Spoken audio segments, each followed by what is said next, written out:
Со зрением у 18-летнего Магомеда Мусиева полный порядок. Впереди у призывника обследование у нескольких врачей узкого профиля. Парень уверен, вердикт медкомиссии будет положительный. К службе он годен, в армию он идет добровольцем, очень надеется попасть в военно-воздушные войска. К тому же военный билет поможет найти в дальнейшем перспективную работу. В войсках бы хотел военно-воздушный десант.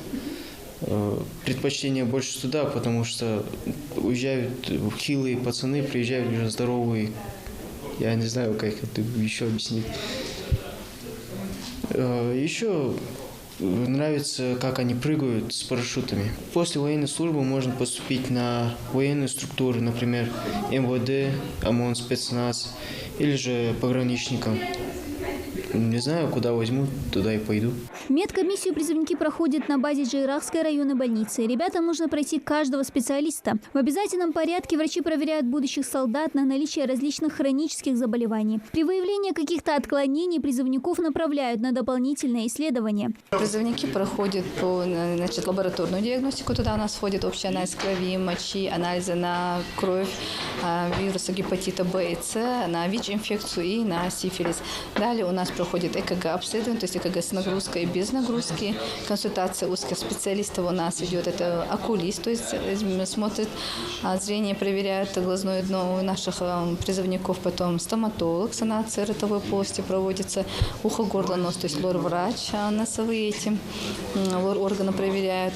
Кардиолог, терапевт, невролог, психиатр и дерматолог. К осенней призывной кампании, стартовавшей с начала октября, сотрудники военкомата подготовились заранее. Всего по Джейрахскому району призыву подлежат около 200 человек. Это граждане от 18 до 26 лет. Работа по их оповещению началась за 2 месяца до призыва. Кто имеет право на отсрочку, мы по документам изучали их, лично вызывали, смотрели в личных делах, документы, которые необходимо было им доносить, они приносили. И в общих чертах уже у нас был определен круг лиц, которого мы должны были уже оповестить и выдать повестки. В рамках этой призывной кампании от Джейрахского района направят 5 новобранцев. 2 уже отправили. Служить наши ребята будут в сухопутных, воздушно-космических и войсках Национальной гвардии. Сотрудники военкомата идут навстречу и стараются учитывать пожелания самих ребят, где и в каких войсках они хотят нести службу. К тому же, по словам Магомеда Альянова, ингушские призывники стараются показывать себя с лучшей стороны. Последние годы точно негативных отзывов о наших призывниках не было. Были только положительные характеристики. Вот недавно приезжали ребята, отслужившие год.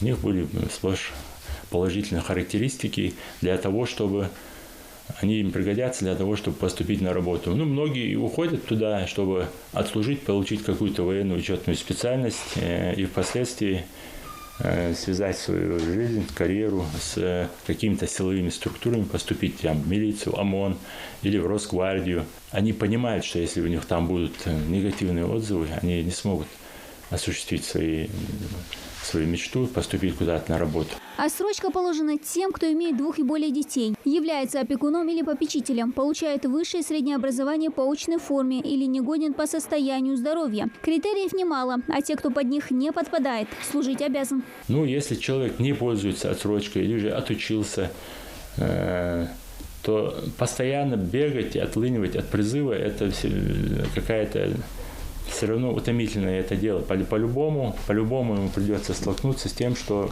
ограничения на него будут накладываться.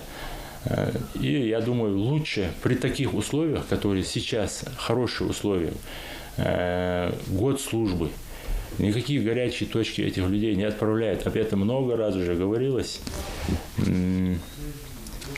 Так что лучше отслужить, получить свой билет, получить свою военную учетную специальность и в дальнейшем уже выбирать себе профессию.